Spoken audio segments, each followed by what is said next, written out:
extremely classified document dealing with religion, and it's about that thick. Period. But why would there be any classified material dealing with religion? What does it say? That we're containers. That's how supposedly the aliens look at us. That we are nothing but containers. Containers of? Containers. Maybe containers of souls. You can come up with whatever theory you want, but we're containers. And that's how we're mentioned in the document. Hello everybody, hope everything's well. Now you heard what Bob Lazar said pertaining to how we are containers.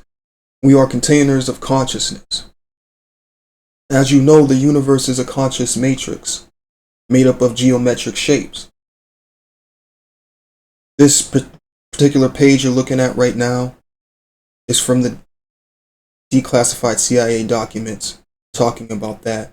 If you want to read this particular page more in depth, please pause the video. But I will be linking the declassified document description. Just want to touch on something here briefly. Now it says here, contrary to what everyone knows is so, it may not be the brain that produces consciousness, but rather consciousness that creates the appearance of the brain. Now we talked about this before as well. That's why when you split the brain down the middle, you can see the eye of Horus, which that's a symbol representing consciousness. Okay, this is also talked more extensively in the book, The Temple of Man. Now, this research paper right here, very extensive research and information, talks about how consciousness is faster than the speed of light. And it says right here in the introduction that consciousness is currently indistinguishable from magic. So they do not understand it. Remember, we talked about before that the universe is non-local, so that's why your soul cannot be measured, because it's beyond this physical reality. But at the same time, consciousness is projecting this physical reality. Now, here, I find interesting, the speed of light is the coordinates for the Great Pyramid of Giza. Is it possible that the pyramids are used to slow down the vibratory rate of consciousness so that we can have this human experience? Okay, just a thought. Now, in this article right here, it talks about how the brain operates on higher dimensions. It states here, recent theoretical advances achieved within the Blue Beam project show that the brain can operate in many dimensions. It is claimed that the brain has structures operating up to 11 dimensions. Groups of neurons can form these so-called cliques, i.e., networks of specifically interconnected neurons that generate precise representations of geometric objects. Does this not mirror what the Egyptian metaphysics and hermeticists later encoded, described as the Ka, a vital body, or Ba, soul field and Ankh, the luminous intelligence, nested, interpenetrating energy bodies that extend beyond 3D space? In essence, the cliques and the simplicities that the Blue Beam project discovered could be the biological substrate or mathematical echo of those same subtle fields. The neural geometry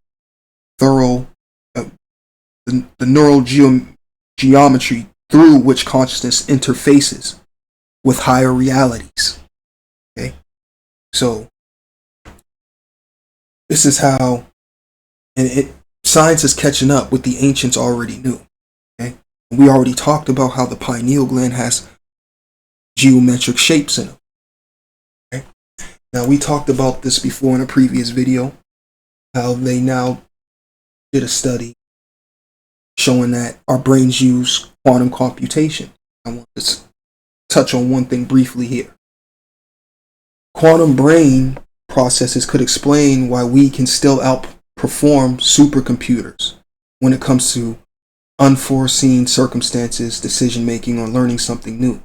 While the discovery may also shed light on consciousness, the workings of which remain scientifically difficult to understand and explain. Okay? So again, they're catching up with what the ancients already knew and what's possible, what they were studying. That's why it's imperative that you use and that you meditate. Okay? Now, in this article right here, it states that DNA is a fractal antenna in the electromagnetic fields. Remember, we discussed that our solar system is in a electromagnetic field. Sorry. And since we're in this electromagnetic field, it's being sent certain messages. Okay? No, we're receiving certain messages from beyond. All right. I want to show you this video of this guy talking about how he picked up this. He got a photo or video of this black figure, and it said something in Swahili. And what it said in Swahili, it said that you are returning, we are thinking. Check this out. And so the caption was to hear my voice while, the music was playing over the song. And then this word popped up right there. I'm going to try to pronounce it. Stay with me, because there's a deep meaning behind these words. So it says, Unarundi Tuna Fukuru. And you can watch, I tried my best, I'm sorry. And you can actually go to my video and you can see the caption. Somebody said that as I was down in the basement of my office, because I saw like an apparition walking down the hallway, and it went down into the basement. That's when I captured the shadowy figure. And then as I'm recording and putting together this video, editing this video, this popped up. These popped up. So I went to Google, bear with me, to find out what the hell these words were, to try to find out the meaning. So I went to Google and then I typed in the word right there. I'm going to show you guys, I'm going to tell you guys what it means. So Una Orudi Tuna Fakuru is a Swahili phrase that means you are coming back. We are thinking. Onarudi means you are coming back or returning. Tuna, excuse my, I'm not good with Swahili. This is my first time. Tuna Fakuru, we are thinking. That was in my video. Somebody had said that in my video. And then here's a little, and you can Google the meaning too. It's on Google. It says, the phrase implies that the speakers anticipate someone's return. They are thinking about that person or planning something related to the return. The specific context determines the exact nuance of the thinking part. This can imply a range of emotions or actions such as missing the person, preparing for the arrival, discussing plans, or simply being aware of an impending return. That was in my video. I have no idea the meaning behind it. I live in an area where there is no Swahili people around me. Now, as you can see, the veil is being lifted as the DNA is being activated to connect to these frequencies. Remember in my video, The Shattering of the Occultic Veil, we talked about chaos and how the researchers demonstrated the chaotic swings in the concentration of the protein, what in mathematics is known as chaotic dynamic, can increase the activation of a number of genes, aka junk DNA, that otherwise would not have been activated. Okay? So when it activates, it allows you to connect to these higher realities and activate these higher abilities. Okay? There's a reason why they're trying to patent telepathy and telekinesis. So they can have these machines or technologies copy and try to that what's going to be activating certain people. Now, it states here, Elon Musk Neuralink has taken remarkable steps towards realizing a future that once seemed confined to science fiction and metaphysics by filing trademark applications for telepathy and telekinesis with the United States Patent and Trademark Office. These applications, submitted on March 3rd, 2025, offer fascinating insights into the company's ambitious vision beyond its current brain-computer interface technology. So this is how they're going to be connecting their mind to quantum computers and accessing higher realities, higher abilities, etc. Now, as you can see here, the secret history of the U.S. government's secret arms race. The government spends millions, if not dollars, on ESP abilities. Okay? And as you know, which we talked about in a previous video, the government classifies tens of millions of documents per year. Now I want to show you, play this video for you of this doctor discussing more in depth on how these psychic abilities are activated. What if I told you that we all have psychic abilities, but our brains evolved to shut them off? Here's the science, so listen carefully. In a new study, scientists believe that a part of your brain called the left medial frontal lobe might act as a filter for psychic phenomenon. This includes telepathy, precognition, and psychokinesis. And from an evolutionary perspective, being psychic is actually not viable, because when you have too much mental information, that takes away the priorities over physical survival. To test this, researchers used a non-invasive brain zapper to turn off that specific part of the brain temporarily to see if healthy individuals can do something called micro-psychokinesis, which is the ability to influence non-living probabilistic systems, which in this experiment was a digital coin flip of left and right arrows, which should be impossible to influence until it wasn't. When that brain filter was turned off, participants were able to nudge the arrow towards the direction they were focusing on in a statistically significant manner. And this adds to the neuroanatomical basis to why practices such as meditation, hypnosis,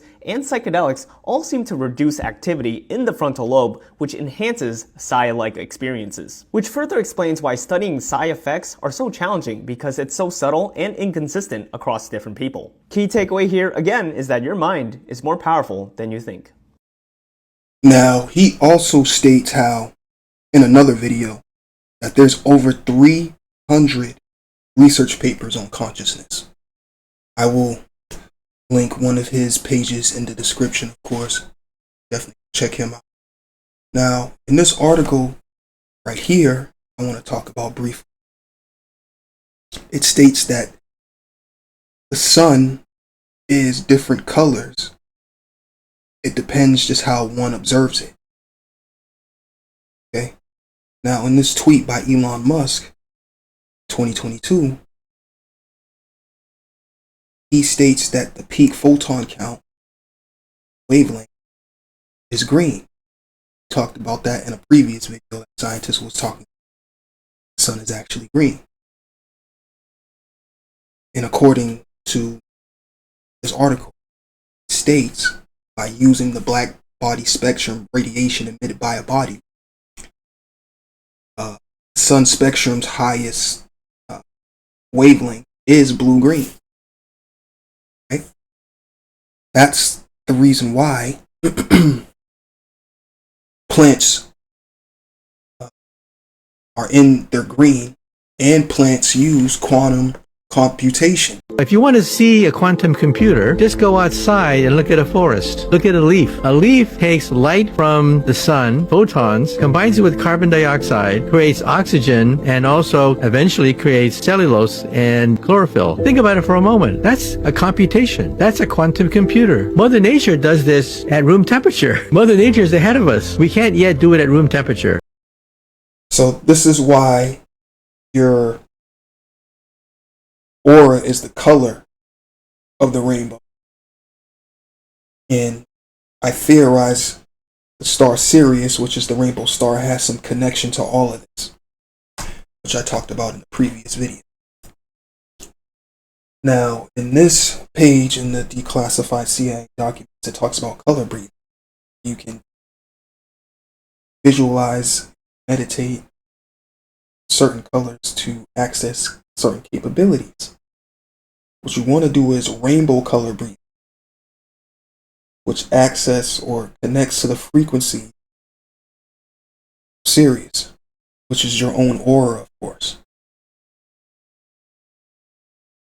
Combining this with, again, this is the chaos meditation.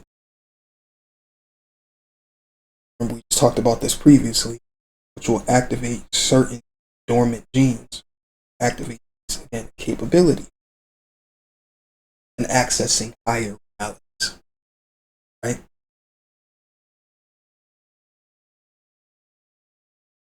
Now, new research has came out that says that the universe is much older, nearly twice as old than previously. Right? And as a statement, this statement rings even more true than ever before as more research comes out. There was never a time that the black woman and the black man was not. We always were. Okay? Right now we're experiencing a certain type of light cold lockdown. Right? Now, I want to show you this last bit here, which I found interesting. There's a game called Diablo, and it talks about how humanity is the Nephilim in its fallen state. So humanity is the Nephilim but without the abilities. And I think in the game they get their abilities shut down because one of the entities messes with the world stone or the world crystal. Now, the Nephilim are made of angels and demons, which is a representation of yin and yang, light and dark. Talked about before. It even states in the game that first Nephilim didn't have graveyards because they were immortals. Right? In the Diablo video game series, the lore draws heavily from Gnostic, biblical, and apocryphal sources, especially the Book of Enoch in Genesis 6. The idea that humans are Nephilim in their fallen state mirrors a deeper metaphysical narrative, that human beings are divine hybrids, but have forgotten or been cut off from their source power. Here's the layered significance of that connection. Nephilim equals fallen ones. We talked about that before. It means that in Hebrew, Nephilim is often translated as fallen ones or those who fell. They are described as giants, offspring of the sons of God, Elohim and the daughters of man, suggesting a hybrid of divine and earthly origin. This implies descent, either in a vibration or a spatial reality, coming down to a material plane. Do you see what I'm saying? So it's just really just interpretation, but you get what I'm saying here. In Diablo, the Nephilim spelling variation are offspring of angels and demons, embodying the potential far beyond either parent. Humanity is born of this lineage, but has lost its original power, representing the fall from higher consciousness. Only when the Nephilim awaken to their forgotten strength do they begin to revive rival gods.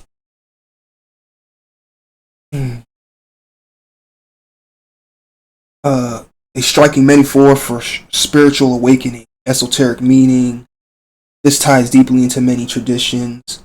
Gnosticism, humans have a divine spark trapped in matter, must awaken through gnosis, knowledge.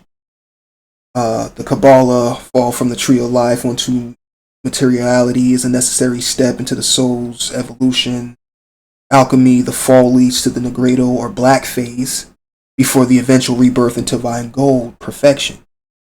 Okay, so the fact that Diablo reflects this archetype is more than just fantasy. If you can see the correlations, it echoes a deeper metaphysical truth. It shows up in mysticism, myth, and now in modern media like a show called, I think it's called Amongst the Gods. Okay. But, it's very interesting stuff. Definitely go check all this out. I'll be linking all this stuff in the description. Again, thank you for listening, and peace and balance to the ancient ones. Strassman, he terrified himself right out of the DMT research, as far as I could tell, because all his subjects came back and said, well, I went somewhere else and saw aliens. It's like, well, it was a dream. No, sorry, wasn't a dream. It was way more real than any dream. In fact, it was actually more real than life. Well, what do you do with that? What do you do with Especially that? when it's every subject, or almost every subject. Yeah, exactly. Not one out of 30. Yeah, exactly. No one knows what to do with that. We don't know what to do with that at all.